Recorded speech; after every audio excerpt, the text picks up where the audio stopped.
സുധി ന്യൂയോർക്കൊന്നും വിളിച്ചിരുന്നു. ആ, എന്ത് പറയുന്നവൻ? സുഖമായി എത്തി. അവനാകെ അപ്സെറ്റ് ആണത്രേ. എന്തിനാണ് അപ്സെറ്റ് ആവുന്നത്? ഹോം സിക്ക് ആണെന്ന്. അവനെന്താ കൊച്ചുകുട്ടിയാണോ ഹോം സിക്ക് ആവാൻ? അച്ഛനെന്താ ഈയിടെ പട്ടാളത്തിലെ കഥകളൊന്നും പറയാത്തത്? ഓ, അതൊക്കെ എത്രയോ തവണ പറഞ്ഞ് സ്റ്റൈലായില്ലേ. അനേകം പേരെ അച്ഛൻ വെടിവെച്ച് വന്നിട്ടുണ്ട് അല്ലേ? പിന്നെ യുദ്ധമല്ലേ, കൊല്ലാതിരിക്കാൻ പറ്റുമോ? അച്ഛൻ അറിഞ്ഞുകൊണ്ട് മനഃപൂർവ്വം ആരെങ്കിലും കൊന്നിട്ടുണ്ടോ? ഒരിക്കൽ യുദ്ധകാലത്തിൽ വെച്ച്. അതും എനിക്ക് ഏറ്റവും പ്രിയങ്കരനായ എന്റെ സുഹൃത്തിനെ. സുഹൃത്തിനെയോ? അതെന്തിനാണ് അച്ഛാ? ഞാനന്ന് മിലിറ്ററിയിൽ വെറും ക്യാപ്റ്റനായിരുന്നു. തോമസ് മാത്യു മേജറും. ഞങ്ങൾ ഉറ്റ മിത്രങ്ങളായിരുന്നു. കൊടും തണുപ്പുള്ള രാത്രി ഞങ്ങളുടെ യൂണിറ്റ് മലയടിവാരത്തിൽ ടെന്റടിച്ച് മൂവ്മെന്റിനുള്ള അവസരവും കാത്തു കിടക്കുമ്പോൾ നനച്ചിരിക്കാതെ ശത്രുപക്ഷത്തു നിന്നുള്ള അറ്റാക്ക്. തോമസ് മാത്യുവിന് വെടിയേറ്റു. ഒന്നല്ല, 2 കാലിലും വയറ്റത്തും. യൂണിറ്റ് മൂവ് ചെയ്യാൻ ഞാൻ ഓർഡർ കൊടുത്തു.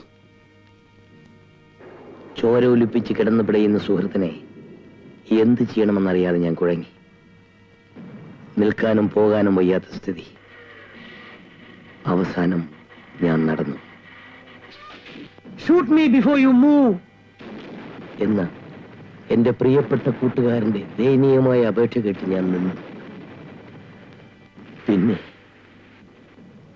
പിന്നെ ഞാൻ അവന്റെ നെറ്റിയിലേക്ക് നിർവയൊഴിച്ചു. വേദനാപൂർണവും ദയനീയവും ഒന്നിനും കൊള്ളാത്തതുമായ ജീവിതത്തെക്കാൾ നല്ലത് മരണമാണല്ലേ അച്ഛ? In a way you are right. എങ്കിൽ അച്ഛൻ എന്നെ ഒന്ന് കൊന്നു തരാമോ? മോനെ, ഡോണ്ട് ബി സിലി. എനിക്കിങ്ങനെ ജീവിക്കണ്ട.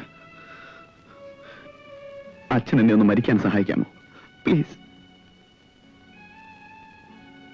Always remember to forget the things that made you sad. But always remember not to forget the things that made you glad. എന്നാണ്. അതിരിക്കട്ടെ. ഇന്ന് നിന്റെ ശരീരം മാത്രമേ തളർന്നിട്ടുള്ളൂ. ആ തളർച്ചയുടെ കുറവ് നികത്താൻ ഞാനുണ്ട്, സുനിതയും രാധയുമുണ്ട്. ഒരു കാര്യം, മനസ്സ് മാത്രം തളരാതെ സൂക്ഷിക്കണം. ഒരു ദിവസം മനസ്സും തളർന്നു പോയാലോ അച്ഛാ? അന്നല്ലേ അതിനെക്കുറിച്ച് അന്ന് ആലോചിച്ചാൽ മതി.